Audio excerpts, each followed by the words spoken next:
ഒന്നുമില്ല, പ്രത്യേകിച്ച് ലോജിക്കൊന്നുമില്ല, മതത്തിന്റെ കാര്യങ്ങളൊക്കെ ഇങ്ങനെയേ ഉള്ളൂ. അപ്പോൾ അവിടെ യഥാർത്ഥ ദൈവം ആരാണെന്ന് വ്യക്തമാണ്.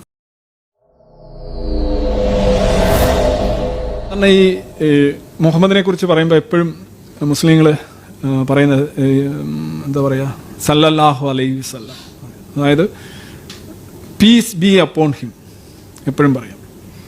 കാരണം ഖുർആനിൽ തന്നെ 33:56 പറയുന്നുണ്ട്, Allah and his angels pray upon the prophet.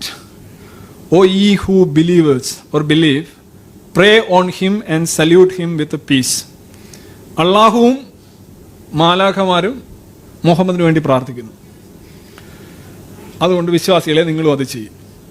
അപ്പോൾ അതിനകത്ത് ആ വാക്ക് ഈ പ്രേ എന്നുള്ളത് മാറ്റിയിട്ട് ഞാൻ ഇത് എടുത്തിരിക്കുന്ന ഒരു ഇസ്ലാമിക സൈറ്റിൽ നിന്ന്, ന്യായീകരണ സൈറ്റിൽ നിന്ന്. അവർ പറയുന്ന പ്രേ എന്നുള്ള വാക്കല്ല അവിടെ വരുന്നത്, ബ്ലെസ്സിങ്സ് എന്നാണ്. മനസ്സിലായി? എങ്ങനെയും ന്യായീകരിക്കുക. യഥാർത്ഥത്തിൽ ഇസ്ലാമിലെ ദൈവം എന്ന് പറയുന്നത് അള്ളാഹു അല്ല എന്നുള്ള കാര്യത്തിൽ പൊതുവിൽ ആർക്കും ഒരു സംശയമില്ല. പിന്നെ ആർക്കും സമ്മതിക്കാൻ ബുദ്ധിമുട്ടുണ്ട്. അപ്പം അള്ളാഹുവും മാലാഖമാരും വരെ മുഹമ്മദിനെ വേണ്ടി പ്രാർത്ഥിക്കുന്നു എന്നാണ് പൊതുവായിട്ടുള്ള അർത്ഥം. പക്ഷെ അവർ ആ വാക്ക് അങ്ങനല്ല. അതിന് ബ്ലെസ്സിങ് എന്ന് പറഞ്ഞാലും പ്രശ്നമാണ്. ഈ ബ്ലെസ്സിങ് അനുഗ്രഹിച്ചു കഴിഞ്ഞാൽ ആരാ നടപ്പിലാക്കേണ്ടത്? അത് അള്ളാഹുവാണ്. അള്ളാഹു തന്നെ അയാളെ അനുഗ്രഹിച്ചാൽ എന്താ അർത്ഥം? പ്രേ ചെയ്താണ്ട് അവിടെ പരിക്ക് അവിടെ തീരുന്നില്ല. ഈ പ്രേ എന്ന് പറയും ബ്ലെസ്സിങ്സ് എന്ന് പറഞ്ഞാലും വിഷയം തന്നെ. പിന്നെ മാത്രമല്ല, അതിനേക്കാൾ വലിയൊരു പ്രശ്നമുണ്ട്. ഈ മുസ്ലിങ്ങളുടെ സ്വർഗം എന്ന് പറയുന്നത് ഉണ്ടായിക്കഴിഞ്ഞാൽ അവിടെ ഇത്ര പേരുണ്ടാവും എന്നുള്ളൊരു ധാരണയുണ്ട്, മതധാരണയുണ്ട്. ആ ധാരണ അനുസരിച്ച് അവിടുത്തെ നമ്പർ 1 എന്ന് പറയുന്നത് മുഹമ്മദാണ്. മുഹമ്മദിനാണ് ഫസ്റ്റ് സീറ്റ്. മുഹമ്മദ് അവിടെ പോയിട്ടില്ല, കബറിൽ കിടക്കുകയാണ്, വിശാലമായിക്കൊണ്ടിരിക്കുകയാണ് കബറ്. അല്ല, ചിലപ്പോൾ അതിൻ്റെ ഇടയ്ക്ക് പോയിട്ടുണ്ടാവും, എന്തോ എനിക്കറിയില്ല. പക്ഷേ അദ്ദേഹത്തിന് സ്വർഗത്ത് സീറ്റ് ഉറപ്പാണ്.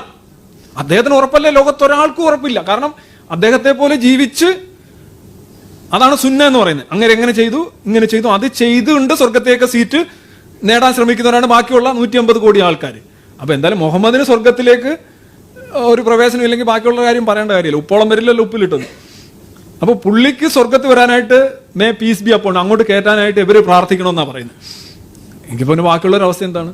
അപ്പൊ എല്ലാം കൊണ്ടും യുക്തി, ഇത്രയും നാള് ആളുകൾ പ്രാർത്ഥിച്ചിട്ടും പുള്ളിക്ക് സ്വർഗത്തിന് പുള്ളി ചെന്നിട്ടുണ്ടെങ്കിൽ ഓൾറെഡി പുള്ളിക്ക് ഇങ്ങനെ പറയേണ്ട കാര്യമില്ല. ഓരോ സംസാരത്തിനിടയ്ക്ക് PUBH എന്ന് പറയേണ്ട, PBUH എന്ന് പറയേണ്ട കാര്യമില്ല. അപ്പോൾ ഇത് മൊത്തത്തിൽ സംഗതി ഇതാണ്. അള്ളാഹു ഏഞ്ചൽസും മുഹമ്മദിന് വേണ്ടി പ്രാർത്ഥിക്കുന്നു, നിങ്ങളും പ്രാർത്ഥിക്കൂ. ഇതാണ് ഇതിൻ്റെ യഥാർത്ഥം. ഒന്നുമില്ല, പ്രത്യേകിച്ച് ലോജിക്കൊന്നുമില്ല, മതത്തിന്റെ കാര്യങ്ങളൊക്കെ ഇങ്ങനെയേ ഉള്ളൂ. അപ്പോൾ അവിടെ യഥാർത്ഥ ദൈവം ആരാണെന്ന് വ്യക്തമാണ്.